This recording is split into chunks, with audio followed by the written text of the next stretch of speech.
Hello दोस्तों, UPSC Hindi के online institute platform में मैं गौरव त्रिपाठी आप सभी का स्वागत करता हूं। और चूंकि हम लोग जो इंग्लिश मीडियम वाला जो पीटी 365 है उसको हम लोग कर रहे थे, पार्ट 2 अपडेटेड आई नहीं है हिंदी मीडियम में, ठीक है। अच्छा, कमेंट सेक्शन में लोग पूछ रहे हैं सर हिंदी मीडियम वाली दे दीजिए और हिंदी मीडियम वाली अपडेटेड प्रोवाइड करा दीजिए या कब तक आएगी। तो पहले बता देता हूँ, देखिए हिंदी मीडियम वाली आएगी एग्ज़ाम के बाद या एग्ज़ाम से 2-3 दिन पहले। तो मेरे हिसाब से उसका वेट ना करें तो ज़्यादा अच्छा है, जैसे कि हम लोग कर ही रहे हैं कंप्लीट, ठीक है। आज कोशिश ये रही कि इकोनॉमिक्स के अधिक से अधिक टॉपिक हो जाएं, 1 घंटे में जितना हो पाएगा कोशिश करेंगे कंप्लीट ही करने का, बहुत बड़ा नहीं है। हालांकि जो सबसे टफ पार्ट है वो इकोनॉमिक्स ही है, ठीक है। और मैंने पॉलिटिकल साइंस यानी राज्य व्यवस्था और इंटरनेशनल रिलेशन ऑलरेडी कवर कर दिया था विद क्वेश्चंस, तो आप पहला पार्ट इसका देख सकते हैं जो लोग अभी तक नहीं देखे हैं, ठीक है। ये QR कोड आप स्कैन करेंगे तो आपको ये जो PT 365 इंग्लिश वाली है इसकी PDF और टेलीग्राम चैनल दोनों आप ज्वाइन कर सकते हैं, ठीक है। तो ये आज की इंपॉर्टेंट सूचना है। एक महत्वपूर्ण दोस्तों सूचना और है जो आने वाले प्रीलिम्स एग्जामिनेशन के लिए।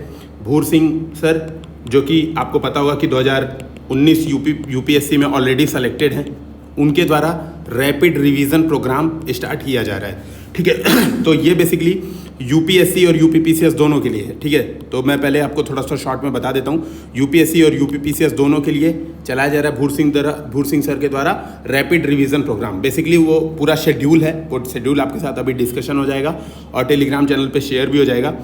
उसके माध्यम से वो केवल फैक्चुअल जो क्वेश्चन यूपीएससी यूपीपीसीएस में पूछे जा सकते हैं, फैक्चुअल जो फैक्ट्स होते हैं, जो रिवीजन होता है, आप देखेंगे लक्ष्मीकांत और जो किताबें हैं उनके माध्यम से क्या क्या इंपॉर्टेंट चीज़ें हैं वो पढ़ाते हुए आगे बढ़ेंगे। तो यूपीएससी यूपीपीसीएस दोनों के लिए एक अंतर ये रहेगा, यूपीपीसीएस वालों के लिए एक अंतर ये रहेगा कि यूपीपीसीएस में जब 10 अक्टूबर यानी यूपीएससी का एग्ज़ाम जिस दिन समाप्त हो जाएगा यूपीएससी वाला, उसके बाद 12 अक्टूबर को मेरी क्लास जूम के थ्रू, ठीक है, केवल जूम के थ्रू होगी, ध्यान रखें, उसकी यूट्यूब पे नहीं रहेगा अवेलेबल, ठीक है। तो 12 अक्टूबर को मेरी क्लास रहेगी 2 से 3 घंटा, जिसमें हम लोग बेसिकली मिनरल डेटा है ना, जो फैक्ट हैं इंपॉर्टेंट, एग्रीकल्चर के जो फैक्ट्स हैं, इसके अलावा जो यूपी की ज्योग्राफी है वो। 13 अक्टूबर को रहेगी रमन सर के द्वारा क्लास, जो यूपी स्पेशल बायोटेक्नोलॉजी साइंस ये इंपॉर्टेंट है, वो जूम कॉल पे वो पढ़ाएंगे। इसके अलावा 14 अक्टूबर को रहेगी सत्यप्रकाश सर की क्लास। तो ये 3 क्लासेज और रहेंगी 2 से 3 घंटे की, यूपीपीसीएस उसमें ऐड होगा, ठीक है। तो आप देख पाएंगे कि हम लोग एक प्रॉपर रिवीजन प्रोग्राम ही चला रहे हैं जो कि आने वाले एग्जामिनेशंस के लिए बहुत ही महत्वपूर्ण हो सकता है, ठीक है। तो भूर सिंह सर द्वारा इसका लीडरशिप दिया जा रहा है। यूपीएससी के प्री से पहले भूर सिंह सर पढ़ाएंगे, यूपीपीसीएस वाले टाइम पे हम लोग पढ़ाएंगे। इसकी फीस केवल 500 रुपये रखी गई है। आप देखोगे अभी मार्केट में जो भी ऐसी चीज़ें चल रही हैं रिवीजन वाली, दृष्टि की आप देखोगे लगभग 25,000 की है, ठीक है। आप बड़े बड़े कोचिंग से देखोगे तो किसी का 20,000 25,000 से कम की नहीं है। और हम लोग ये प्रयास कर रहे हैं कि उनसे बढ़िया चीज़, और केवल 500 रुपये इसलिए रखा गया है ताकि एटलीस्ट ये रहे कि हाँ भाई सीरियस लोग ही रहें, और हर चीज़ यूट्यूब पे शेयर भी नहीं किया जा सकता। एक लिमिटेशन ये भी है, ठीक है, कि हम लोग हर चीज़ अपने अंदर से भी मोटिवेशन आना चाहिए कि हम लोग अच्छा से अच्छा कंटेंट, अच्छा से अच्छी चीज़ें आप लोगों को प्रोवाइड कर सकें। तो ये बेसिकली 500 रुपये केवल एक छोटी सी चार्ज रखी गई है, ठीक है। तो इसका जो भी शेड्यूल है वो आप लोगों को शाम तक आज टेलीग्राम चैनल पर मिल जाएगा। तो ये इसकी क्लासेज आज से इवन स्टार्ट भी हो गई हैं। रोज़ 1 से 1.5 या 2 घंटे या 2.5 घंटे की क्लासेस भूर सिंह सर के द्वारा ली जाएगी 25 सितंबर तक। तो 25 सितंबर तक यूपीएससी की कंप्लीट करा दी जाएगी प्रिपरेशन, ठीक है। अब हम लोग चलते हैं सीधे इकोनॉमिक्स पे बिना देरी किए। तो देखिए पहला है स्टेट फाइनेंस। अच्छा देखो, एक चीज़ मैं ये करूँगा इकोनॉमिक्स वाले क्वेश्चन में, मतलब इकोनॉमिक्स वाले टॉपिक्स पे सबसे पहले मैं क्या करूँगा, क्वेश्चन से ही स्टार्ट करूँगा, ठीक है। कोई भी टॉपिक सबसे पहले एक क्वेश्चन दे दूंगा, ठीक है, उसके आंसर वहीं पे बता दूंगा, उसके बाद टॉपिक समझा दूंगा, ठीक है। तो ये तरीका मेरे हिसाब से सबसे बेस्ट रहेगा समझने का। तो चलिए स्टेट फाइनेंस में पहला क्वेश्चन ये है, हाल में ही scheme for financial assistant to state for capital expenditure ये प्रारंभ किया गया है, ठीक है, फाइनेंशियल ईयर 2021-22 के लिए। इसके संदर्भ में निम्नलिखित कथनों पर ध्यान दें, ठीक है। तो ये देखिए, ये इंग्लिश वाला पढ़ लीजिएगा आप लोग, यहाँ पे लिखा हुआ है, ठीक है, क्योंकि हम लोग इंग्लिश मीडियम में ही पढ़ रहे हैं तो भाई हर चीज़ का मैं हिंदी ट्रांसलेशन कर नहीं सकता। तो इसका नाम है scheme of financial assistant to states for capital expenditure. Financial year 2021-22 के लिए शुरू किया गया है। इसके संदर्भ में आप लोगों को निम्नलिखित कथनों पर ध्यान देना है। पहला कथन ये है कि ये 50 साल का इंटरेस्ट फ्री यानी ब्याज दर मुक्त ऋण होगा, ठीक है, ब्याज दर मुक्त ऋण होगा। दूसरा कथन इससे संबंधित है कि जो केंद्र सरकार है 2021-22 2020-21 के लिए 12,000 करोड़ रुपए अधिकतम खर्च करेगी, अधिकतम 12,000 करोड़ रुपए खर्च करेगी। ठीक है, ये दिमाग में रखिएगा। इसके बाद है तीसरा, इसका धन राज्य सरकार केवल और केवल कैपिटल एक्सपेंडिचर में खर्च कर सकते हैं। ठीक है, केवल और केवल कैपिटल एक्सपेंडिचर में खर्च कर सकते हैं। तो 3 स्टेटमेंट है, तो ध्यान रखिएगा तीनों स्टेटमेंट सही हैं। ठीक है, तो बेसिकली यही वो स्कीम है। अब आप वीडियो ध्यान से सुन ही रहे होंगे मुझे लगता है, तो रिपीट करने की जरूरत नहीं है, अभी मैं समझा भी दे रहा हूँ। ठीक है, ताकि हम लोग का काम भी होता रहे और बहुत डिले भी ना हो। तो देखिए, आप देखेंगे कि financial assistance is provided to state government in the form of 50 year interest free loan. ठीक है, तो ब्याज दर मुक्त, यानी पहला स्टेटमेंट सही हो गया जो स्कीम थी उसके तहत। दूसरा है 12,000 करोड़ से कम, ठीक है, नॉट एक्सीडिंग, मतलब इससे अधिक नहीं, अनधिक 12,000 करोड़ रुपए रखा गया है फाइनेंशियल ईयर 2020-21 के लिए। ठीक है, दूसरा ध्यान रखिएगा। तीसरा है it help to sustain state level capital expenditure in the pandemic year. तो जो स्टेट लेवल पे कैपिटल एक्सपेंडिचर है, ठीक है, तो ध्यान में रखिएगा उसके लिए इसको रखा गया है। ठीक है, और आप देखेंगे, मतलब आप देखेंगे जो अभी ये आई है आपदा आई है कोरोना की, उसमें क्या है, स्टेट के पास आप देखोगे कि कैपिटल एक्सपेंडिचर करने के लिए धन नहीं के बराबर बचा हुआ है, तो इस वजह से यह शुरू किया गया है। ठीक है, इसके देखोगे कि ये 2021-22 में, इसको पहले स्कीम 2020-21 में चली आ रही थी, इसको 21-22 में बढ़ाया गया था। ठीक है, इसको 21-22 के लिए बढ़ाया गया है। अब यहाँ पर देखो, यहाँ पर थोड़ा सा महत्वपूर्ण चीज़ आ जाती है। यहाँ पर देखो जो स्टेट के जो रेवेन्यू है, अब यहाँ पर हम लोग थोड़ा सा एक बार देखते रहेंगे। तो जो स्टेट, आपको पता होगा स्टेट के पास 2 तरह से पैसा आता है। किसी के पास रिसिप्ट, जिसको हम लोग बोलते हैं रिसीविंग, ठीक है, रिसिप्ट जो होती हैं, जो पैसा आ रहा है, वो 2-3 तरह का पैसा होता है। एक होता है कैपिटल रिसिप्ट, एक होता है रेवेन्यू रिसिप्ट। ठीक है, अब रेवेन्यू रिसिप्ट मतलब राजस्व रिसिप्ट। अब राजस्व रिसिप्ट में 2 तरह के रिसिप्ट होते हैं, एक होता है टैक्स रेवेन्यू, ठीक है, दूसरा होता है non tax revenue, non tax revenue. ठीक है, और कैपिटल रिसिप्ट तो आपको पता ही होगा, कैपिटल रिसिप्ट का मतलब वह धन प्राप्त होना जिससे राज्य सरकार की लाइबिलिटी क्रिएट हो रही हो, मतलब राज्य के ऊपर एक बर्डन बन रहा हो। बेसिकली कैपिटल रिसिप्ट हम लोग उसको बोलते हैं। कैपिटल रिसिप्ट किसको बोलते हैं? एसेट या लाइबिलिटी जो क्रिएट करे, जो रिसिप्ट एसेट या लाइबिलिटी क्रिएट करे। बेसिकली राज्य सरकार के अंदर मान लो कोई उपक्रम था, उसने उसको राज्य सरकार ने बेच दिया, ठीक है, तो वो होगा कैपिटल रिसिप्ट। ठीक है, इस बात को समझिएगा। तो कैपिटल रिसिप्ट ये होता है कि राज्य सरकार ऋण ले रही है, मान लो केंद्र सरकार से ऋण ले रही है, तो एक बर्डन क्रिएट हो रहा है, इसको बोलेंगे हम लोग कैपिटल रिसिप्ट। रेवेन्यू रिसिप्ट में tax revenue, non tax revenue. अब टैक्स रेवेन्यू कौन कौन से टैक्स रेवेन्यू, तो आप ये समझ पाओगे कि जो राज्य सरकारें टैक्स वसूलती हैं उसको बोलते हैं हम लोग टैक्स रेवेन्यू। और नॉन टैक्स रेवेन्यू का मतलब केंद्र सरकार का अनुदान कुछ मिल गया, ग्रांट मिल गई, ठीक है, फीस, आप देखोगे बहुत सारी फीसेस होती हैं जो राज्य सरकार वसूलती है, तो उसको बोलते हैं नॉन टैक्स रेवेन्यू। तो आप देखोगे यहाँ पर आप इस बात को थोड़ा समझ पाओगे, है ना। अब यहाँ पे हम लोग थोड़ा सा समझ लेते हैं तो ज़्यादा और क्लियर हो जाएगा यहाँ पे इस बात को, क्योंकि अभी क्वेश्चन मैं बना दे रहा हूँ इसके बाद, ठीक है, इससे रिलेटेड एक क्वेश्चन बना दे रहा हूँ तो आप ताकि आप लोग और क्लियर हो जाएगा। तो यहाँ पे देखो टैक्स रेवेन्यू कौन कौन सा है, स्टेट का ओन टैक्स रेवेन्यू जो टैक्स ऑन इनकम स्टेट लगाती है, tax on property and capital transactions पे लगाती है, tax on commodities and services पे लगाती है। एक तो मतलब स्टेट खुद के जो टैक्स रेवेन्यू स्टेट रखती है, ठीक है। दूसरा है tax devolution for centre, from centre. आपको पता होगा कि जीएसटी सेंटर इकट्ठा करती है, अब उस जीएसटी में से जो राज्यों का हिस्सा देती है बेसिकली, तो टैक्स डिवोल्यूशन फ्रॉम सेंटर, ये भी हो गया। इसके बाद आप देखोगे नॉन टैक्स रेवेन्यू जो डिविडेंड एंड प्रॉफिट्स फ्रॉम पीएसईज, है ना। आपको पता होगा कि पब्लिक सेक्टर इंटरप्राइजेज है, जो डिविडेंड या प्रॉफिट है पब्लिक सेक्टर इंटरप्राइजेज का, उसको हम लोग काउंट करेंगे नॉन टैक्स रेवेन्यू में। इसके अलावा grant basically disaster relief grant या लोकल बॉडी को जो ग्रांट मिला या जो रेवेन्यू डिफिसिट ग्रांट मिला। आपको पता होगा जो राजस्व घाटा अनुदान है, ठीक है, ये 3 मिला के ग्रांट फ्रॉम यूनियन गवर्नमेंट होते हैं। तो ये देखो ये 3 रिसोर्सेज हैं स्टेट के रेवेन्यू के, ध्यान में रखना। कैपिटल रिसिप्ट नहीं है ये रेवेन्यू रिसिप्ट है, दिमाग में ये चीज रखे रहना। अब देखो थोड़ा सा और समझते हैं इसको। अब प्रश्न ये है, निम्नलिखित में से कौन सा, देखो प्रश्न ध्यान से सुनना तो और क्लियर हो जाएगा। निम्नलिखित में से कौन सा राज्य का टैक्स रेवेन्यू स्रोत है, तो टैक्स रेवेन्यू स्रोत है, तो ध्यान रखना। तो पहला ऑप्शन है टैक्स डिवोल्यूशन फ्रॉम स्टेट, दूसरा ऑप्शन हो जाएगा टैक्स ऑन इनकम, तीसरा ऑप्शन हो जाएगा dividend and profit from PSE, चौथा ऑप्शन हो जाएगा रेवेन्यू डिफिसिट ग्रांट, ठीक है। तो आपको पता होगा इसमें से कौन कौन से सही है, 1 and 2, केवल 1 और 2 सही है, बाकी सब नॉन टैक्स रेवेन्यू और ग्रांट हैं। तो दिमाग में रहना बाकी सब नॉन टैक्स रेवेन्यू है। आप देखोगे टैक्स रेवेन्यू केवल टैक्स जो मैंने पूछा था उसमें से टैक्स डिवोल्यूशन फ्रॉम सेंटर और टैक्स ऑन इनकम, ये दो चीज टैक्स रेवेन्यू में आएंगे, ठीक है। ऐसे क्वेश्चन बनेगा। इसके अलावा आपको एक प्रश्न और जो पूछा जा सकता है इसमें महत्वपूर्ण है, revenue deficit grant. Revenue deficit grant, राजस्व घाटा अनुदान के संदर्भ में निम्नलिखित कथनों पर ध्यान दें। यह केंद्र द्वारा राज्यों को प्रदान किया जाता है, केंद्र द्वारा राज्यों को प्रदान किया जाता है, पहला स्टेटमेंट है, ठीक है। दूसरा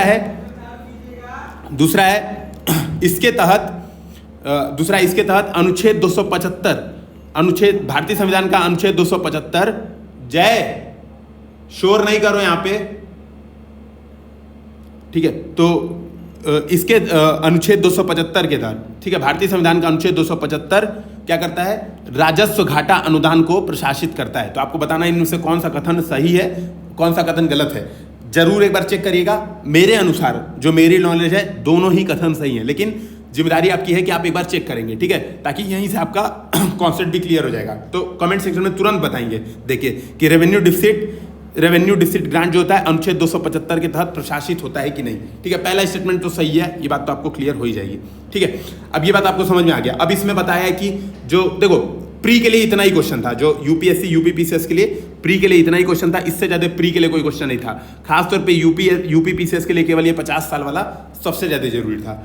इसके बाद अब मेंस के लिए इंपॉर्टेंट है कि स्टेट फाइनेंस का इंपॉर्टेंट क्या क्या है, तो बोला एम्प्लॉयमेंट क्रिएट करेगा, मैक्रो इकोनॉमिक स्टेबिलिटी बनाए रखेगा, उधार का सस्टेनेबिलिटी बनाए रखेगा, ठीक है, कि भाई आपको पता होगा कि स्टेट हाई डेब्ट टू जीडीपी रेशियो में जी रहे हैं, मतलब बहुत ज़्यादा उधार ले रखे हैं जबकि जीडीपी कम है, तो हाई डेब्ट टू जीडीपी रेशियो में है, तो ये भी इसको क्या करेगा, सही करेगा, सस्टेनेबल बनाएगा, ठीक है। फिर बताया कि क्यों जरूरी है, तो बोल रहा है कि स्टेट फाइनेंस के साथ बहुत सारे इश्यूज है।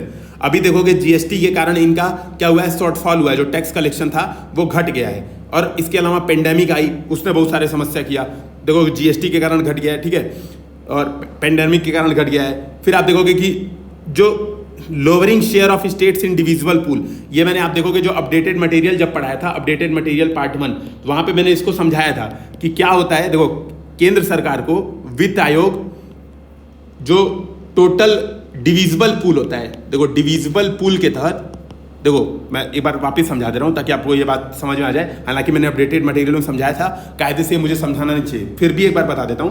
क्या होता है, आपको पता होगा कि केंद्र सरकार बहुत सारा पैसा कमाती है, बहुत सारा रेवेन्यू जनरेट करती है केंद्र सरकार।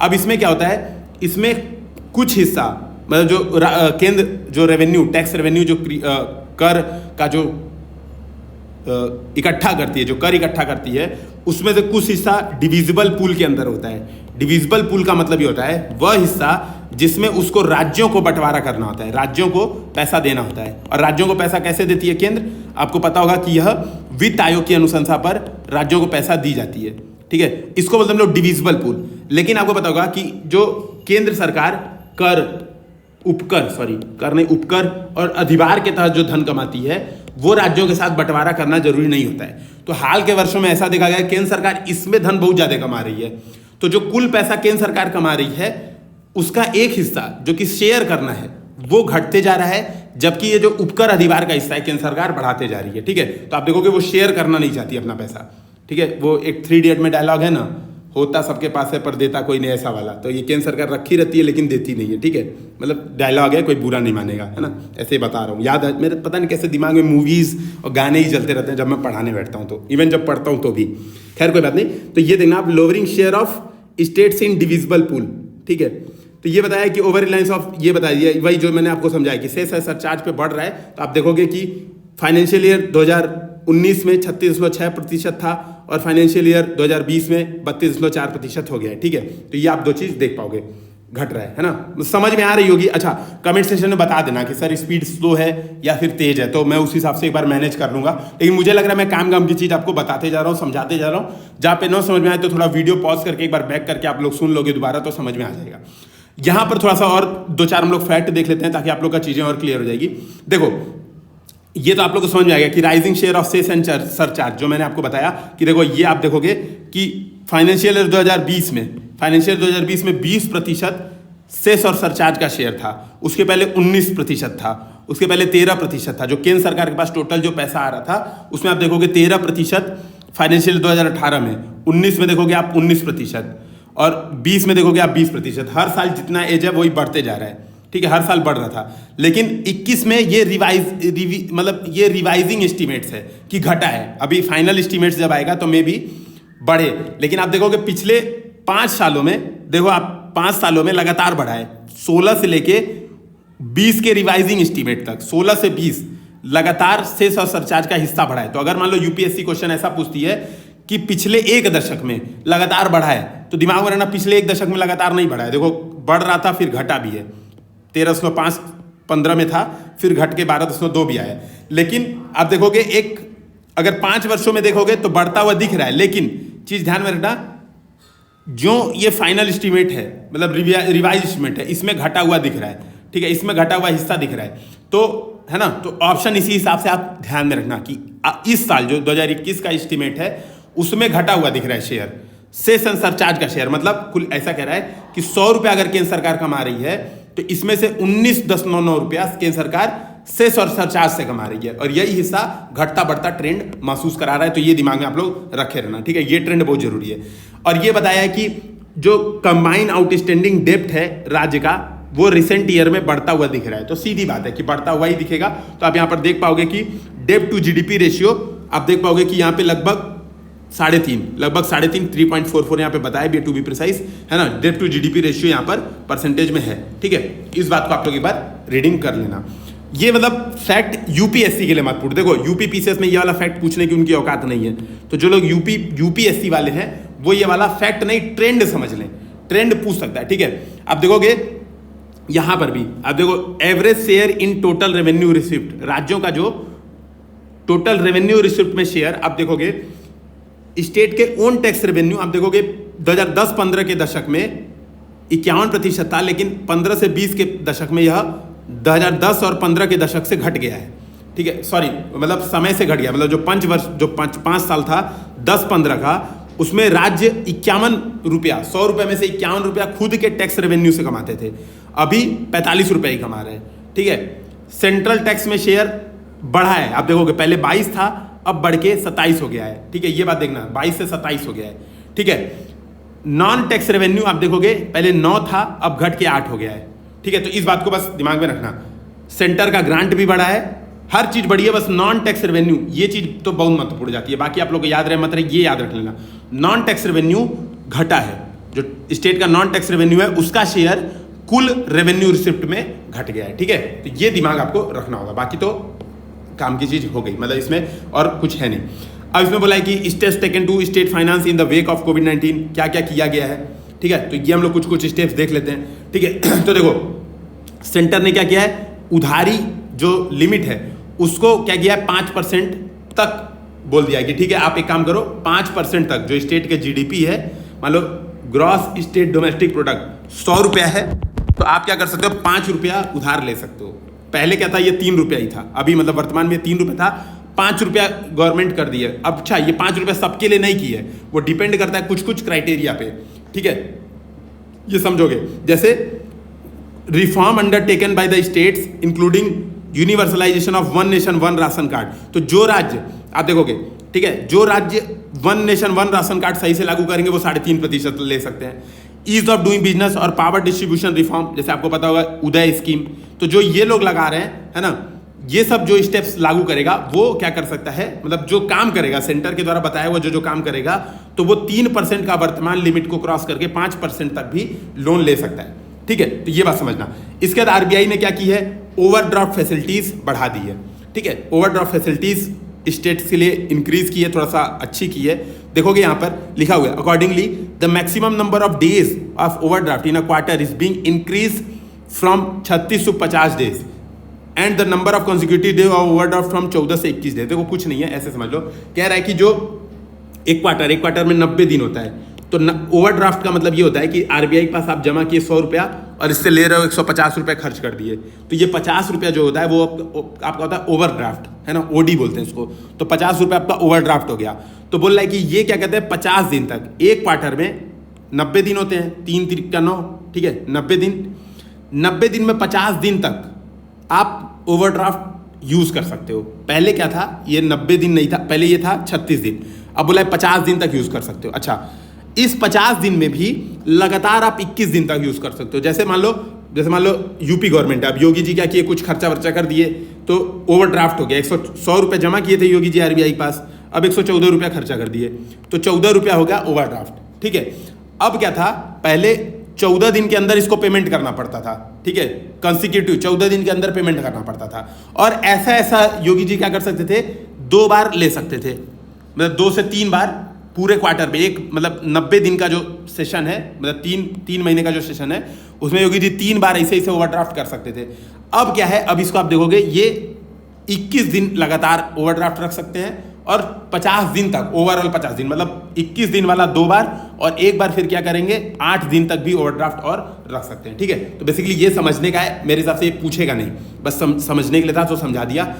ये महत्वपूर्ण है, ways and means advances limit of state has been enhanced. देखो ये चीज थोड़ा सा समझ लो, ये कह रहा है ना कि वेज एंड मीन एडवांसेस, आपको पता होगा जो क्या है कि आरबीआई पहले जो राज्यों का जो खर्च होता है या केंद्र सरकार का जो खर्च होता है, उसके खर्चों की अचानक से कोई खर्च आ जाता है राज्य या केंद्र सरकार का, तो उसके खर्चा करने के लिए आरबीआई क्या करती है, 90 दिन का उधार देती है। इसको हम लोग बोलते हैं वेज एंड मीन एडवांसेस। ठीक है, ध्यान रखना, अर्थोपाय अग्रिम, हिंदी में बोलते हैं इसको अर्थोपाय अग्रिम। 90 दिन का आरबीआई क्या करती है, उधार देती है। किस रेट पे, रेपो रेट पे उधार देती है राज्यों और केंद्र सरकार दोनों को। तो यहां पर अब क्वेश्चन सुन लो ताकि समझ में आ जाएगा क्लियर और कंसेप्ट क्लियर हो जाएगा। वेज एंड मीन एडवांसेस के संदर्भ में निम्नलिखित कथनों पर ध्यान दें। पहला, यह विश्व बैंक द्वारा भारत सरकार को दिया जाने वाला 90 दिन का ब्याज मुक्त ऋण है। ठीक है, ऋण है। दूसरा, यह केंद्र एवं राज्य सरकार,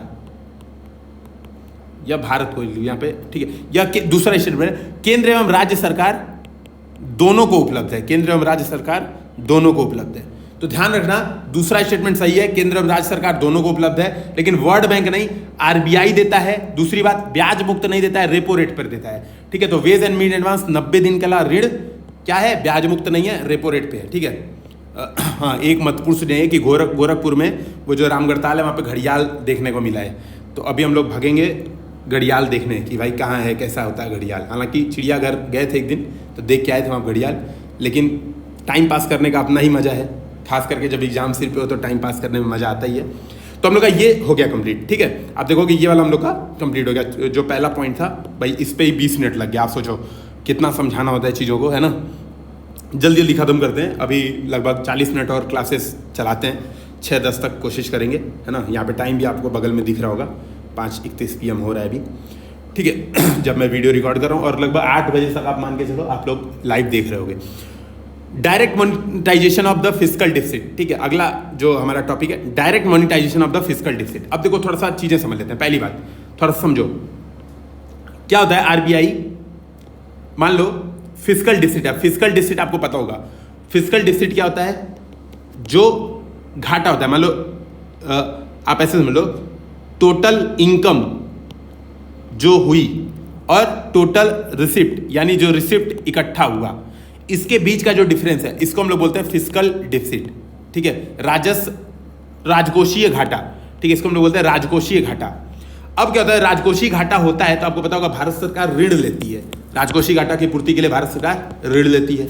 ठीक है, अच्छा, अब थोड़ा सा स्टेटमेंट हम लोग सुन लेते हैं, स्टेटमेंट सुन लेते हैं ताकि आप लोगों को कॉन्सेप्ट भी क्लियर होगा, क्वेश्चन बन लेते हैं। तो भारत में राजस्व, यार ये राजस्व पढ़ते हैं कि राजकोषीय पढ़ते हैं, राजस्व मतलब रेवेन्यू होता है, फिस्कल मतलब होता है राजकोषीय। यहाँ पे हिंदी में लिख दे रहा हूँ ताकि जो हिंदी मीडियम वाले हमारे भाई बंधु हैं, राजकोषीय घाटा। ठीक है, कल एक हमारे दर्शक हैं, उन्होंने कहा कि सर PT 365 का अपडेटेड मटेरियल है ना, मैं दे रहा हूँ, और क्या कहते हैं आप हिंदी में पढ़ा दीजिए। मैंने मांगा तो उन्होंने तो जो प्रीवियस ईयर का वो भी क्लासरूम जो प्रोग्राम था वो भेजा। मैंने कहा अरे नहीं भैया, ये नहीं चाहिए था, PT 365 अपडेटेड मटेरियल हिंदी, मुझे लगा वो ध्यान नहीं दे पाए होंगे, कोई बात नहीं। अब देखिए इधर थोड़ा सा हम लोग समझते हैं इस बात को। फिस्कल डिफिसिट मतलब होता है राजकोषीय घाटा। राजकोषीय घाटा मैंने आपको समझा दिया कि टोटल राजस्व माइनस व्यय, राजस्व नहीं यहाँ पे लिख रहे हैं, इनकम, आय माइनस व्यय। ठीक है, ये ज़्यादा अच्छा है क्योंकि आय 2 तरह की आय होती है, ये मैंने ऑलरेडी समझाया था, एक कैपिटल रिसिप्ट, दूसरा होता है रेवेन्यू रिसिप्ट। ठीक है, रेवेन्यू रिसिप्ट। तो आप देखोगे आय माइनस व्यय, इसको हम लोग बोलते हैं राजकोषीय घाटा। ठीक है, एक वर्ष में, एक वित्तीय वर्ष में जितना आय और व्यय का डिफरेंस उसको बोलते हैं राजकोषीय घाटा। अब मान लो ये आय माइनस व्यय का अंतर है, तो एक काम ये भी तो हो सकता है कि मान लो 1 लाख करोड़ का घाटा हुआ, 1 लाख करोड़ का घाटा हुआ, ठीक है, 1 लाख करोड़ का घाटा हुआ, तो सरकार क्या कर सकती है, कहेगी आरबीआई ऐसा एक काम करो, आरबीआई बुलाएगी शशिकांत दास को, बोलेगी ऐसा है, सुनो 1 लाख करोड़ छाप दो, है ना, और 1 लाख करोड़ हमारा घाटा पूरा कर दो। तो आरबीआई वाला बोलेगा अरे गजब, ये तो बहुत सही है ना, भाई जितना घाटा हो हमेशा डायरेक्ट मोनेटाइजेशन कराते रहो, है ना। लेकिन ऐसा होता नहीं है, आप समझिएगा, ऐसा होता नहीं। अच्छा, इसका भी एक प्रोसेस है। मान लो क्या करना है, मान लो फिस्कल डिफिसिट हुआ और आरबीआई डायरेक्ट मोनेटाइजेशन कर रही है, समझिएगा थोड़ा सा, डायरेक्ट मोनेटाइजेशन कर रही है, तो उसका भी एक प्रोसेस है। आरबीआई बेसिकली, अब ये शशिकांत दास गए थे, किसके पास जाएंगे, मोदी जी से मान लीजिए मिले और मोदी जी कहे ऐसा है 1 लाख करोड़ का घाटा हुआ है और 1 लाख करोड़ रुपया हमको दे दो। तो शशिकांत दास के नया बाबा ना ऐसे नहीं देगा, खेला हो बे, है ना, ऐसे खेला नहीं हो बे। शशिकांत दास बोलेंगे ऐसा एक काम करिए, बॉन्ड दीजिए हमको, बॉन्ड, गवर्नमेंट सिक्योरिटीज़, ठीक है, वो कहेंगे गवर्नमेंट सिक्योरिटीज़ दीजिए तब हम आपको देंगे पैसा। तो ये क्या करेंगे मोदी जी, तब आरबीआई से कहेंगे तुम्हारा ही तो काम है ये सब जारी करना, जो हमारा गवर्नमेंट सिक्योरिटी तो तुम ही जारी करते हो, तो तुमको जो करना है कर लो, हमको 1 लाख करोड़ रुपया से मतलब है, बाकी तुम्हारा जो मर्जी है वो कर लो। तो ये आरबीआई वाले क्या करेंगे, फिर गवर्नमेंट सिक्योरिटीज़ बनाएंगे 1 लाख करोड़ रुपए की, अब वो क्या करेंगे, खुद खरीद लेंगे और डायरेक्ट मोनेटाइजेशन हो जाएगा। मतलब समझिएगा, मेरे कहने का ये मतलब है, डायरेक्ट मोनेटाइजेशन का मतलब ये होता है, ठीक है। तो पहला स्टेटमेंट जो कि मैंने आपको कहा था क्वेश्चन के माध्यम से पूछूंगा, वही समझा रहा हूं, यही स्टेटमेंट दिया होगा। इसका मतलब यह है आरबीआई गवर्नमेंट सिक्योरिटीज को मार्केट में जारी करने के बजाय प्राथमिक तौर पे स्वयं खरीद लेती है, ठीक है। तो ये स्टेटमेंट सही है, दिमाग में रखिएगा। तो पहला स्टेटमेंट क्या है, आरबीआई गवर्नमेंट सिक्योरिटीज को मार्केट में जारी नहीं करती है, स्वयं खरीद लेती है, जारी करके स्वयं खरीद लेती है। तो ये हो जाता है direct monetisation of fiscal deficit. अब देखो अभी क्या होता था, अभी मान लो गवर्नमेंट को पैसा चाहिए होता तो आरबीआई क्या करती थी, गवर्नमेंट की जगह पे ओपन मार्केट ऑपरेशन चलाती थी, मार्केट में बॉन्ड वाले जाके बेच देते थे, ठीक है। तो ओपन मार्केट ऑपरेशन चलाता था। अब इससे बहुत सारे इंपैक्ट पड़ते हैं। इससे क्या इंपैक्ट पड़ता है, देखो इससे ये इंपैक्ट पड़ता है कि मार्केट में बॉन्ड आरबीआई बेचती है तो अपना पैसा सब लोग गवर्नमेंट के बॉन्ड में खरीदते हैं, मतलब हमारे पास पैसा रहेगा 100 रुपया तो हम गवर्नमेंट के बॉन्ड में लगाएंगे। तो यहाँ पे जो प्राइवेट कंपनियां हैं जिनको पैसा चाहिए था, ठीक है, जो प्राइवेट कंपनियां हैं उनके लिए क्या होता है, क्राउडिंग आउट इफेक्ट हो जाता है, ठीक है, क्राउडिंग इफेक्ट हो जाता है। इसका मतलब ये है, तो दूसरा स्टेटमेंट ध्यान रखना कि जब भारत सरकार के बॉन्ड को मार्केट में बेचा जाता है, ठीक है, तो वह क्या करता है, क्राउडिंग आउट इफेक्ट पैदा करता है। कैसे करता है, मतलब आप लोग सारा पैसा गवर्नमेंट के बॉन्ड में लगा देते हो क्योंकि यहाँ पे जोखिम कम है, श्योर है कि आपका पैसा वापस मिलेगा, ठीक है। तो कोई ससुरा है प्राइवेट कंपनियों को पैसा नहीं देता है, तो इस वजह से इनके पास पैसा नहीं रह जाता है और सारा क्राउड चला जाता है किसके पास, आरबीआई के पास, ठीक है। तो इसी को हम लोग बोलते हैं क्राउडिंग आउट इफेक्ट। तो दूसरा जो यहाँ पे आपको समझने वाली चीज थी वो ध्यान रखना है, कॉन्सेप्ट क्राउडिंग आउट इफेक्ट का कॉन्सेप्ट, ठीक है। तो दो कॉन्सेप्ट यहाँ पर हो गए, एक फिस्कल डिफिसिट, डायरेक्ट मोनेटाइजेशन, मतलब समझ में आ गया होगा डायरेक्ट मोनेटाइजेशन का मतलब क्या है, क्राउडिंग आउट इफेक्ट का मतलब आपको समझ में आ गया होगा। अब देखो, अब ये है कि क्या हुआ था, एक एक्ट आया था, यहाँ पे दिखा दे रहा हूं, 2006 से 18, ठीक है। देखो यहाँ पे थोड़ा सा हिस्ट्री समझ लो ताकि आप लोगों को ज्यादा समझ में आ जाएगा। Direct monetisation of deficit in India, ये देखना। तो क्या कहता, पहले क्या होता था 1997 तक, जिस साल मेरा बर्थडे था, ठीक है, जिस साल मेरा बर्थडे था, इसे याद रख लो, वैसे जरूरी नहीं है, क्यों याद रखोगे मेरा बर्थडे। 1997 तक automatic monetisation to of deficit था, मतलब जितना डिफिसिट होता था सारा का सारा आरबीआई से सीधे सीधे पैसा ले लेते थे, ऑटोमेटिक मोनेटाइज होता था। क्या करते थे, एड हॉक ट्रेजरी बिल जारी करते थे। देखो यहाँ पे लिखा है, नॉन मार्केटेबल शॉर्ट टर्म डेब्ट instrument issued by the government of India were automatically issued by RBI on behalf of centre itself at a fix rate to replenish a central government cash balance, ठीक है, समझ में आया। मतलब खुदे बुलाइले जरूरत नहीं रहा, जो उस समय लोग रहते होंगे, शशिकांत दास XYZ जो भी रहते होंगे उस समय, सीधे सीधे खुदे छाप देते थे, अच्छा इतना घाटा हुआ, लो लो लो पैसा लो, हम लोग देख लेंगे, मैनेज कर लेंगे, ठीक है। ऐसा होता था 97 से पहले। लेकिन क्या हुआ, RBI participating in primary issuance of government security, उसके बाद थोड़ा सा कम हुआ, रुका, है ना। लेकिन फिर भी क्या करती थी, आरबीआई खुद ही खरीद लेती थी। उसके बाद भी RBI subscribe to the primary issuance of government securities, तो आरबीआई क्या करती थी, खुद ही खरीद लेती थी, जो भी सिक्योरिटी गवर्नमेंट जारी करना चाहती थी खुद ही खरीद के पैसा दे देती थी। 2006 से 18 के बीच में क्या हुआ, complete prohibition on direct monetisation, एकदम रोक लग गई। एफआरबीएम एक्ट आया 2003, इसने क्या किया, completely barred RBI from subscribing to the primary issuance of the government from April 2006। इसी में क्या शुरू किया गया, इसी दौरान वेज एंड मीन एडवांसेस शुरू किया गया कि देखो हम ये तो नहीं करेंगे, आप एक काम करो WMA के तहत पैसा ले लो। ये मैं ऑलरेडी समझा चुका हूँ, वेज एंड मीन एडवांसेस क्या होता है ऑलरेडी बता दिया है। तो यहाँ पर एफआरबीएम एक्ट के तहत कंप्लीटली बैन हो गया, लेकिन इस एक्ट को 2017 में अमेंडमेंट किया गया। इसमें एक स्केप क्लॉज, मतलब निकलने वाला क्लॉज है ना यार। अब हिंदी देखो इतनी मेरी भी तेज नहीं है कि मैं तुरंत ट्रांसलेट कर पाऊंगा, लेकिन समझ लो स्केप क्लॉज का मतलब होता है बाहर निकलना।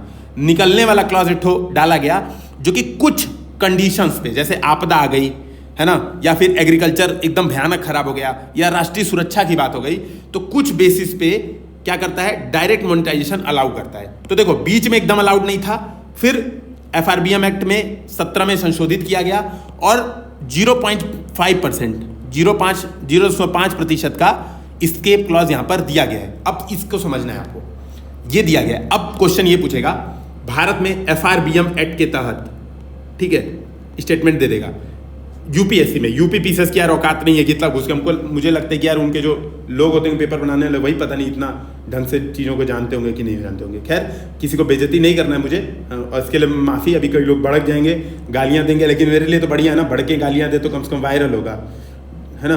डिसलाइक होता है अपना बड़ा फ़ायदा होता है, पता है, वायरल होता है वीडियो जब डिसलाइक होता है और लोग कमेंट उठ पटांग करते हैं, तभी लोग अरे अरे इनके पे उठ पटांग कमेंट आया था, तभी वायरल होता है ना।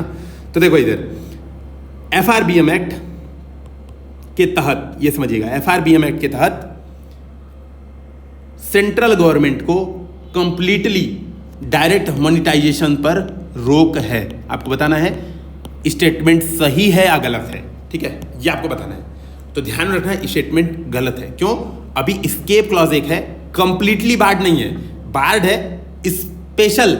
जब स्पेशल मौका आएगा, जब महत्वपूर्ण मौका आएगा, तो क्या कर सकती है वो, स्केप क्लॉज के तहत धन ले सकती है, ठीक है। इस बात को आप समझिएगा। तो ये बात क्लियर हो गई है ना कि डायरेक्ट मोनेटाइजेशन क्या है। ये बात समझ में आ गई कि डायरेक्ट मोनेटाइजेशन क्या है, कि आरबीआई क्या करती है, सीधे सीधे करती है। अभी क्या है, अभी ऐसा प्रॉब्लम आई है गवर्नमेंट के पास, है ना। आपको बताओ कोविड-19 20 लाख करोड़ रुपए का वो पैकेज लाए प्रधानमंत्री गरीब कल्याण योजना। तो ऐसा कहा जा रहा है कि भैया डायरेक्ट मोनेटाइजेशन कर लो, डायरेक्ट मोनेटाइजेशन की बात कही जा रही है।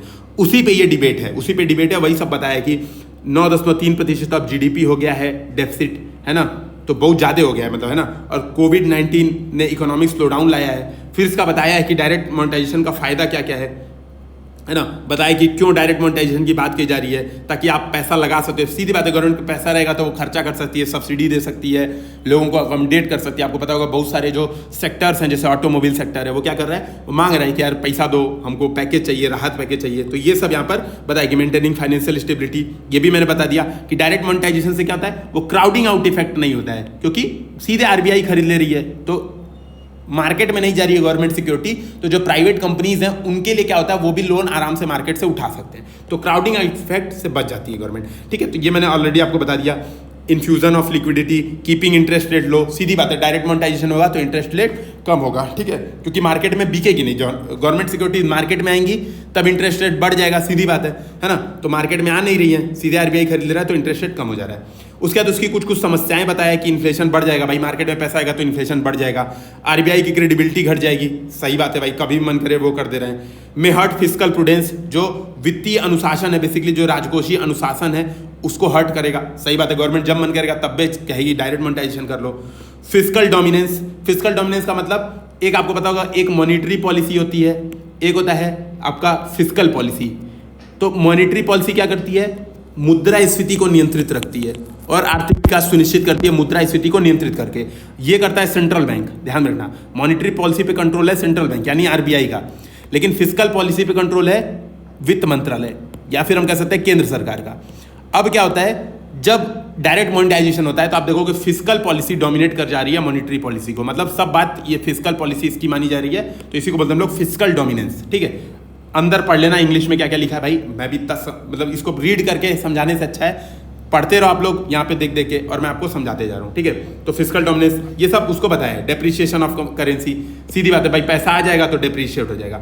अच्छा, एक चीज़ और जो समझना है आप लोग को, यहां पर जब डायरेक्ट पैसा छापती है गवर्नमेंट, आरबीआई डायरेक्ट पैसा छाप देती है और मार्केट में पैसा ला देती है, तो इसको बोलते हैं धोनी मनी, एमएसडी। अब एमएसडी क्यों बोल रहा हूं? क्योंकि एमएसडी का फेमस शॉट है helicopter money, sorry helicopter shot. और ये जो मनी यानी आप समझोगे एक तो हेलीकॉप्टर है ये, ठीक है, इसी हेलीकॉप्टर से आरबीआई पैसा डॉलर गिरा रहा है ना, मतलब मार्केट में मुफ्त का पैसा गिरा रहा है इसी हेलीकॉप्टर से, तो इसीलिए बोलते हैं इसको हेलीकॉप्टर मनी, ठीक है, हेलीकॉप्टर मनी मतलब फ्री में पैसा मार्केट में आ रहा है, इसको हम लोग बोलते हैं हेलीकॉप्टर मनी। यानी आरबीआई जब डायरेक्ट मोनेटाइजेशन करती है, जब फ्री का गवर्नमेंट को पैसा देती है, तो उसको हम लोग बोलते हैं हेलीकॉप्टर मनी। तो एक कॉन्सेप्ट और आपके दिमाग में हो गया होगा, ठीक है। तो ये वाले जितने क्वेश्चन आएंगे कि हेलीकॉप्टर मनी किसको कहते हैं, ठीक है, वेज एंड मीन एडवांसेस क्या होता है, अब आप लोग सारा सही कर लोगे कि नहीं कर लोगे कमेंट सेक्शन में बताओ। तो लिखा भी है यहाँ पर, लिखा भी है ना, direct monetisation of deficit is also referred to as helicopter money when large sum of new money are printed to stimulate an economy during a crisis. मतलब इकोनॉमिक को बढ़ाने के लिए, अर्थव्यवस्था को सुधार करने के लिए जो लार्ज पैसा, बड़ा पैसा दिया जाता है उसी को बोलते हम लोग, है ना, हेलीकॉप्टर मनी। तो ये हो गया खत्म। इसमें इससे सारे क्वेश्चन आप लोग हो जाएंगे, ठीक है, कि एक स्केप क्लॉज है, ये भी समझा दिया था, ये भी समझा दिया, तो सारी चीजें समझा दी। अब अगला हम लोग करते हैं global minimum corporate tax. Global minimum corporate tax e का है, तो ई है G7। पहली बात ध्यान में रखना है, पहले चलो स्टेटमेंट से करा लेता हूं। ग्लोबल मिनिमम कॉर्पोरेट टैक्स के संदर्भ में निम्नलिखित तथ्यों में ध्यान दें। पहली बात, इसे G20 द्वारा हाल में ही अपनाया गया, हाल में ही अपनाया गया, G20 देशों द्वारा हाल में ही अपनाया गया। इसके तहत 30% का एक न्यूनतम कॉर्पोरेट कर लगाया जाएगा, 30% का एक न्यूनतम कॉर्पोरेट कर सभी कंपनियों पर लगाया जाएगा, ठीक है। तो ये दो स्टेटमेंट है, तो ध्यान रखना, नहीं G20 द्वारा ग्लोबल मिनिमम कॉर्पोरेट टैक्स नहीं किया गया है, G7 द्वारा अभी हाल में इसकी मान्यता दी गई है, ठीक है, G7 कंट्रीज द्वारा मान्यता दी गई। दूसरी बात, 30% नहीं है, 15% का न्यूनतम कॉर्पोरेट टैक्स है, किसके ऊपर? सभी कंपनियों के ऊपर नहीं, मल्टीनेशनल कंपनीज के ऊपर, MNCs के ऊपर, ठीक है। तो मल्टीनेशनल कंपनीज के ऊपर क्या है, मिनिमम 15%, ध्यान रखना, मिनिमम 15% का टैक्स दर है। अब इसको थोड़ा सा समझा देता हूं, होता क्या है थोड़ा सा समझ लो तो आप लोग और समझ में आ जाएगा। होता ये है दोस्तों, मान लो कंट्री ए है, एटो ससुरी बी है, इसको लिख लें इंडिया, इसको ले रहे हैं हम लोग सिंगापुर, ठीक है। अब यहां पर टैक्स रेट है 4%, यहां पे जो रेवेन्यू कमा रहे हैं उसका टैक्स रेट है 4%, इंडिया वाले लगाए हैं 22% टैक्स, ठीक है।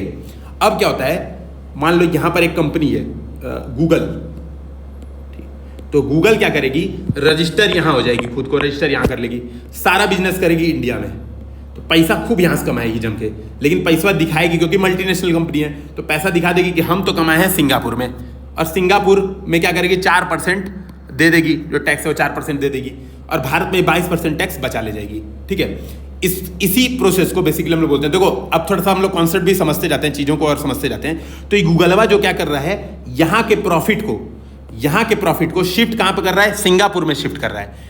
इसी को हम लोग बोलते हैं base erosion and profit shifting, ठीक है, आधार क्षरण। आप देखोगे यहां पे आधार था, पैसा यहां पे कमा रहा था, इसको क्षरित करके प्रॉफिट कहां पे शिफ्ट कर दिया, सिंगापुर में शिफ्ट कर दिया। इसी को बोलते हैं base erosion and profit shifting, ठीक है। अब क्या है, ये इतना कमा, ये आप समझो। अच्छा मान लो गूगल की जैसी एक इंडियन कंपनी होती, मान लो एक इंडियन कंपनी थी यूपीएससी हिंदी, वो भी एकदम गूगल की तरह सर्च इंजन बना रही है, वो इंडिया में बोला कि हम जैसे हम हैं तो हम बोले हम देशभक्त हैं, इंडिया में ही रजिस्टर कराएंगे। अब इंडिया में रजिस्टर कराएंगे तो अब देखो गूगल के रिस्पेक्ट में मेरा कॉम्पिटिटिवनेस कम हो जाएगा कि नहीं कम हो जाएगा, ये बात आपको समझ में आ रही होगी। क्यों? क्योंकि हमको तो भरना पड़ रहा है 22% टैक्स, जबकि गूगल को भरना पड़ रहा है 4% टैक्स, ठीक है।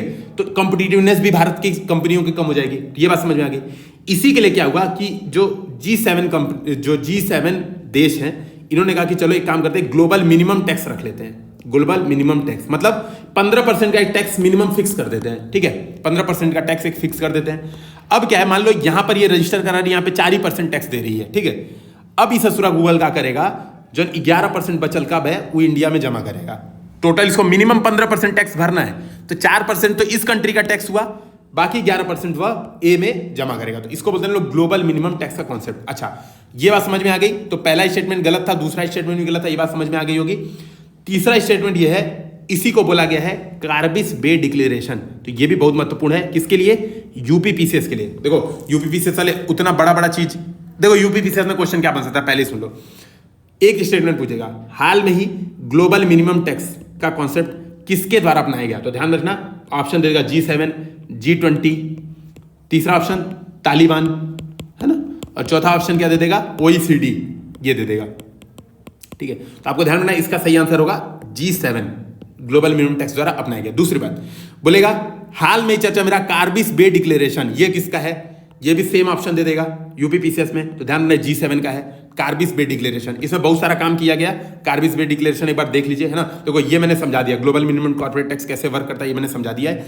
ये क्या है? 1 बिलियन कोविड-19 वैक्सीन ये लोग बांटेंगे दुनिया में। ठीक है, क्लाइमेट फाइनेंस कंट्रीब्यूशन बढ़ाएंगे, build back better world partnership भी स्टार्ट करेगी। ये मैंने कल वाला जो पहला वीडियो था, है ना, इंटरनेशनल रिलेशन में ऑलरेडी डिस्कस कर दिया है, तो अब नहीं डिस्कस करूंगा। ठीक है, तो build back better world partnership B3W partnership कब शुरू किया गया? कार्बिस बे डिक्लेरेशन में शुरू किया गया। ठीक है, तो ये स्टेटमेंट आपको दिमाग में रखना है। शॉर्ट नोट्स जो बनाइए तो ऐसे बनाते जाइए। ठीक है, तो देखिए इकोनॉमी सबसे वन ऑफ द टफेस्ट और वन ऑफ द बोरिंग काम है। मतलब समझिए, मैं डिस्कशन करते समय खून के आंसू आ रहे हैं, मतलब इतना बोरिंग काम है। पहले तो खुद पढ़ना बड़ा बोरिंग काम है, उसके बाद खुद पढ़ के आप सोचो, मुझे तो समझाना भी पड़ रहा है। आप लोग सोच रहे होगे, खुद तो पढ़ लेते हो आप लोग, है ना, इधर समझाना भी पड़ रहा है सामने से, तो कितना बोरिंग काम है इकोनॉमिक्स। मतलब खैर कोई बात नहीं, एक मिनट।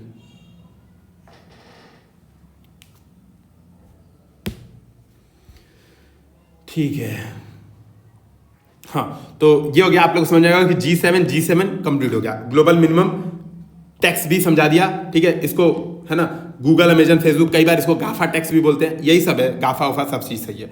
अब बोला है पॉसिबल इंपैक्ट ऑन इंडिया, तो सीधी बात है इंडिया को फायदा होगा, क्योंकि इंडिया में अभी टैक्स रेट 22% है। ठीक है, इंडिया में भी टैक्स रेट 22% है ना।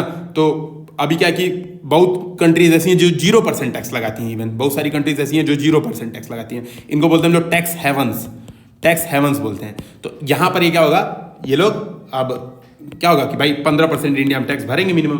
ठीक है, तो ये बात आपको समझ में आ गई होगी।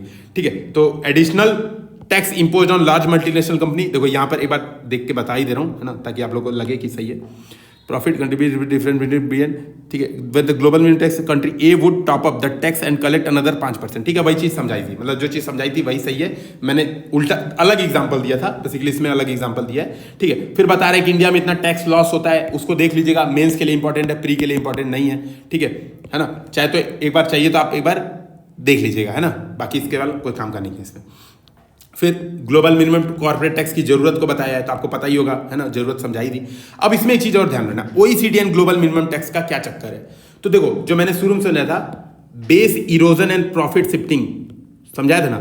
तो ये जो base erosion and profit shifting पर जो कार्य समूह है, बेसिकली जो एक समझौता बनाने का प्रयास किया जा रहा है कि base erosion and profit shifting रोका जा सके, ये मैंने समझा दिया था। Base erosion and profit shifting क्या है, इस पर जो कार्य समूह है ताकि ये काम रोका जा सके, यह OECD की परियोजना है, ध्यान रखना। ऑर्गेनाइजेशन ऑफ इकोनॉमिक्स क्या है, एंड कोऑपरेटिव डेवलपमेंट, कुछ ऐसा फुल फॉर्म है, OECD कंट्रीज इनको बोलते हैं। ऑर्गेनाइजेशन ऑफ हाँ कुछ ऐसा है, मतलब देखिएगा फुल फॉर्म, है ना, देख ही लेते हैं एक बार। ठीक है,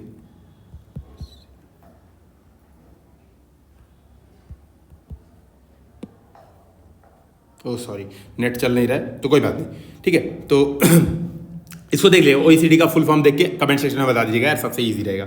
ठीक है, अब इधर देखो, इधर क्या है, need for global minimum corporate tax, ये डिस्कस हो गया है। अब यहाँ पर है OECD G20 inclusive framework on base erosion and profit shifting. 139 countries and jurisdictions are collaborating to put an end to tax avoidance strategy that exploits gaps and mismatch in tax rules to avoid paying tax। Basically जो मैंने अभी तक बात समझाई, इतना अंग्रेजी का ये मतलब है कि OECD G20 देशों के साथ मिलकर एक फ्रेमवर्क बना रहा है, किस पर, base erosion and profit shifting पर एक फ्रेमवर्क बना रहा है। OECD देश G20 के साथ मिलकर फ्रेमवर्क बना रहा है, जो कि क्या करेंगे, टैक्स अवॉइडेंस को रोकेंगे। अब देखो, एक होता है टैक्स अवॉइडेंस और एक होता है टैक्स चोरी, दोनों चीज में अंतर है।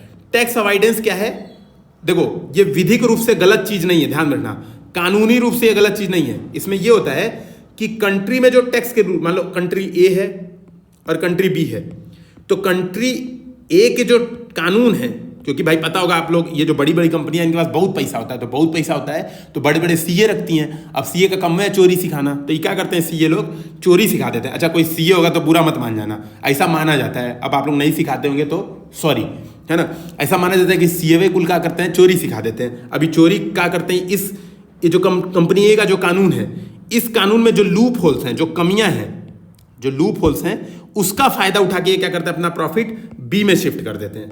ठीक है, बी में शिफ्ट कर देते हैं और पैसा बचा लेते हैं। तो टैक्स अवॉइडेंस का मतलब होता है कर वंचन, कर चोरी नहीं होता है, समझिएगा। कर अपवंचन करते हैं, कर की चोरी नहीं करते हैं लोग, गलत काम नहीं करते हैं, सही काम तरीके से करते हैं। ठीक है, तो ये बात समझिएगा, है ना। तो इसी को बोला जा रहा है कि टैक्स अवॉइडेंस स्ट्रेटजी। वही रणनीति अपनाते हैं बड़ी बड़ी कि एक काम करेंगे, यहाँ पैसा इतना कमाएंगे, यहाँ पे इतना टैक्स देंगे, वहां उतना दे लेंगे, ऐसे ऐसे करके कुछ कुछ करते हैं, प्लानिंग करते हैं। वही exploit gaps and mismatch in tax rules. ठीक है, बात समझ में आ गई। यहां पर ध्यान देना है, रिसेंटली 130 कंट्री, है ना, including Switzerland, China and India, have joined a new 2 pillar plan to reform international taxation rules. ये बस समझने की बात है।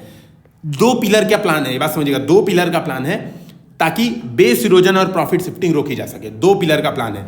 ओईसीडी का जो फ्रेमवर्क है बीईपीएस पर, उसके 2 पिलर के जो प्लान को भारत और चाइना के साथ साथ स्विट्जरलैंड भी ज्वाइन किया है। क्या है पिलर वन बोलता है जो लार्ज मल्टीनेशनल एंटिटीज हैं, डिजिटल कंपनी, वो पे करेंगी जहां पर वो ऑपरेट होती हैं और प्रॉफिट अर्न करती हैं। ये बात समझना, है ना। बेसिकली जो कंपनीज, मान लो गूगल है, तो गूगल जहां पे ऑपरेट कर रहा है, जहां पे प्रॉफिट अर्न कर रहा है, वहां पर टैक्स भरेंगी। पहला इनका ये पिलर है, पहला पिलर ये करता है। दूसरा काम ये है कि ये डिपेंड करेगा कि, और ये एक सुनिश्चित करेंगे कि मिनिमम 15% टैक्स तो ये ससुरे भरेंगे ही भरेंगे। तो देखो, तो 2 पिलर का स्ट्रेटजी है, बस समझना। ओईसीडी जो बीईपीएस है, दो तरह का स्ट्रेटजी है। पहला है, इसमें पहला पिलर ये है कि जहां पे पैसा कमाओ वहीं भरो। दूसरा ये है मिनिमम 15% भरो ही भरो। ठीक है, तो ये 2 पिलर पर ओईसीडी बीईपीएस काम करता है। ये देखो, ये यूपीएससी के लिए इंपॉर्टेंट है। यूपीपीसीएस वाले इग्नोर कर दो, मतलब आज की क्लास थोड़ी सी बोर हो जाएगी यूपीपीसीएस के लिए, लेकिन क्या कर सकते हैं, इसी में बहुत सारे क्वेश्चन। अभी इवन एग्रीकल्चर पे हम लोग आएंगे तो यूपीपीसीएस ही आएगा खाली भर भर के। और मैं बता रहा हूँ, आप लोग रोते रहते हो ना यूपीपीसीएस वाले, सर वो मिनरल डाटा भेज दो, सर वो फालतू डाटा भेज दो, ये डाटा भेज दो। कोई डाटा आता नहीं है। जो यहाँ पे बता रहा हूँ, यही सारे डाटा यूपीपीसीएस पूछ देगा। जितना डाटा हम लोग ये इकोनॉमिक्स में डिस्कशन करेंगे, देखना मैक्सिमम क्वेश्चन आपकी यहीं से फंस जाएंगे यूपीपीसीएस में। मैं आपसे बार बार बोलता हूं, मैंने आज तक यूपी स्पेशल भी नहीं पढ़ा। आप मानोगे नहीं, निशांत सर की क्लास कर रहा हूं मैं यूपी स्पेशल की, वो जो घटना चक्र पढ़ा रहे हैं। कल मैं सो गया था क्लास करते करते।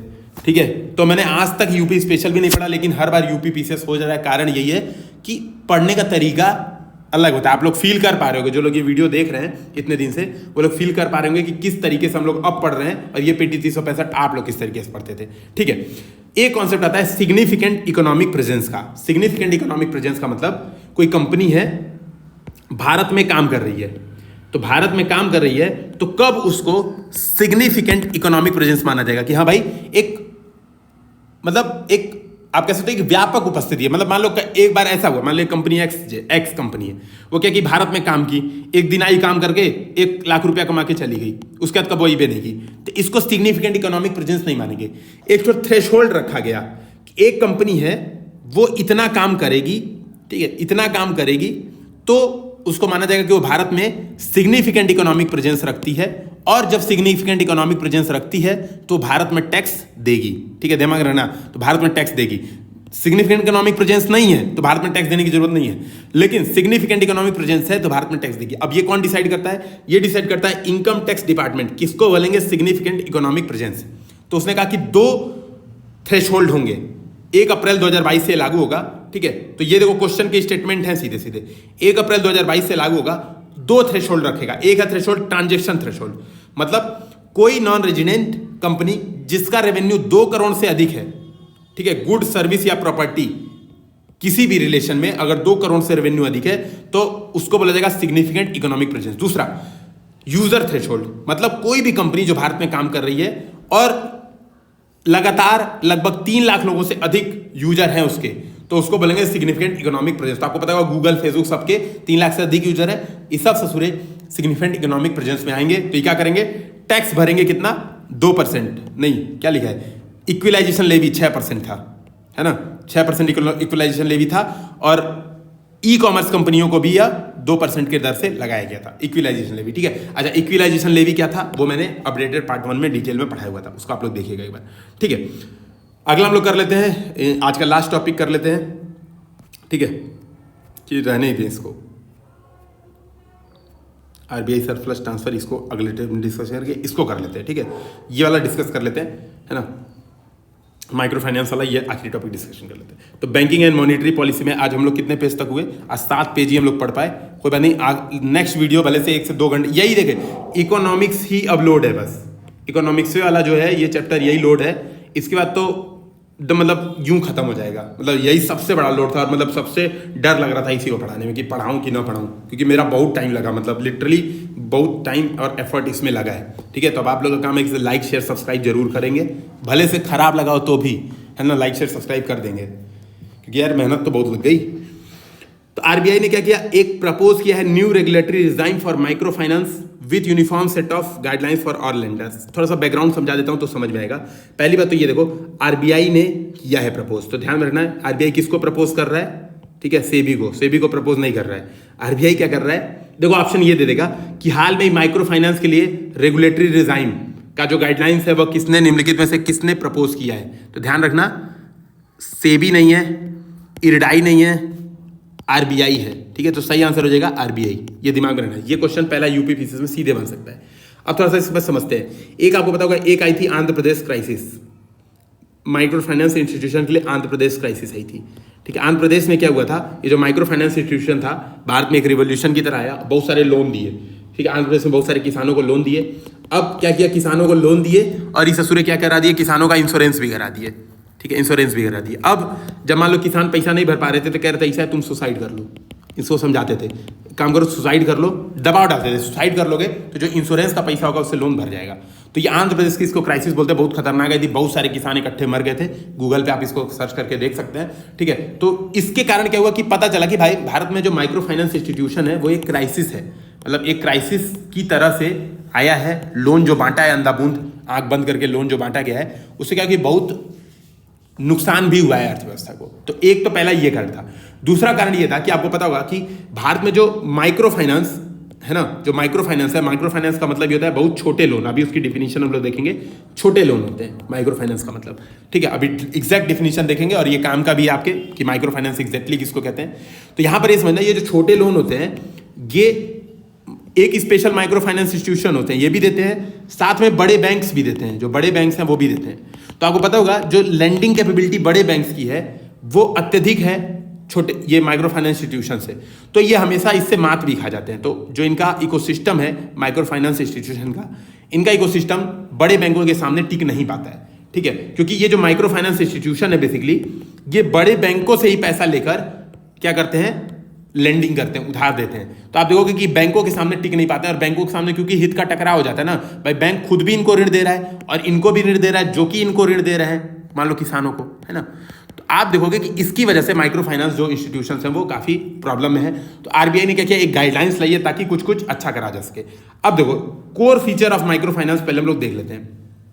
ठीक है, core feature of micro finance देख लेते हैं। Lending of small amount of loans, ये है पहली बात, है ना। इसका एक क्राइटेरिया आप देखोगे यहाँ पर 1,25,000, ठीक है, लिखा है a micro finance borrower is identified by annual house hold income not exceeding 1,25,000 for rural, 2 lakh for urban and semi urban area. तो ये ध्यान रखना, ये कह रहा है कि पहले जो था, है ना, पहले था कि माइक्रो फाइनेंस जो बरोबर था, मान लो कोई उधार ले, मान लो किसान कोई उधार ले रहा है, माइक्रो फाइनेंस बरोबर है, तो उसकी डिफिनीशन थी कि अगर 1,25,000 गांव में रह रहा है तो 2 लाख शहरों में रह रहा है तो इससे कम कमा रहा है तो उसको हम लोग बोलेंगे माइक्रो फाइनेंस, ठीक है, बरोबर। तो ये डिफिनीशन थी।